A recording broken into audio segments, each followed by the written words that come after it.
These movies just take a long time to make. They always take anywhere between 4 to 6 years, and this one took the full 6 years to create. Mm-hmm. We spend a number of years just working on the story, just trying to figure out exactly what we want the story to be and how to tell it, and that can be a long process. And then this movie is just a big movie. It's very big in scope. We had a lot of world building to do. We had to create the whole land of the dead and create all the skeletons to fill it, and it's just a long process of doing everything that it took to make the film.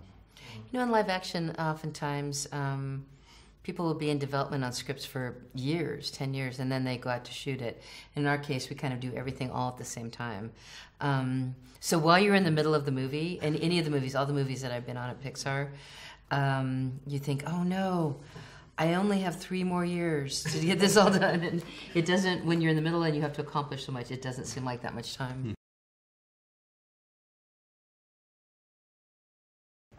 There was one thing that we learned that we didn't know at all before we started this, which was this whole idea of the final death, that we're all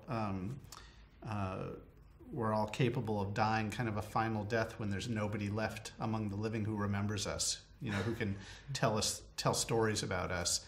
And that seemed like such a poignant idea that we ended up wanting to make it a big part of the movie, a part of the story.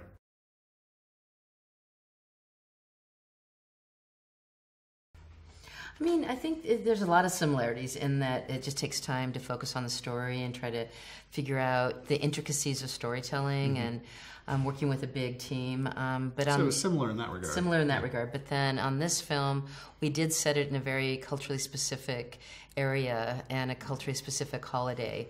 And so it was really important to us to get all of that really right and to show our deep respect and love of this country and celebration.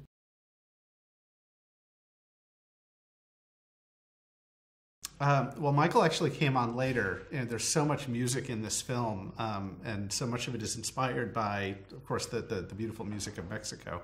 So we always wanted to incorporate a lot of Mexican music into the movie. But once we approached Michael Giacchino to do the score, he was very excited about it because he'd always been a big fan of Mexican music and had always wanted to write music in the style. And so he came onto the movie, and we helped surround him with some of the advisors and music consultants that we'd been working with, and they really helped him make sure that his music was culturally specific, which he wanted. He wanted to do everything he could to have the music be as authentic and respectful as the rest of the movie was. Yeah, he always wanted to do music in this genre. He always wanted to do Mexican music, so he was very excited to jump on this project.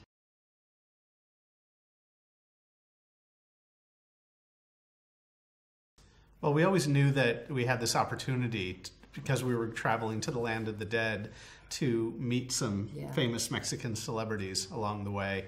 And so we tried to come up with a lot of Mexican celebrities that were pretty well known. We picked a few people like Frida Kahlo, who are known the world over, but we also wanted to use some people like Jorge Negrete and Pedro Infante and Cantinflas, who maybe people, Maria Felix, maybe people outside of Mexico don't know as well.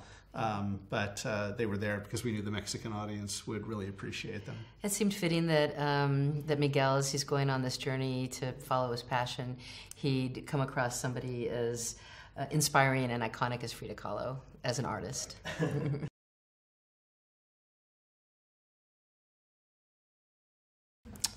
Skeletons were hard. The skeletons were very difficult. We'd never done anything like that at the studio before. And just the scope of the movie. It was a big movie. It was kind of, I think, maybe bigger movie than anything we'd ever made at Pixar. Okay, thank you so much. Okay. Thank you. Thank you.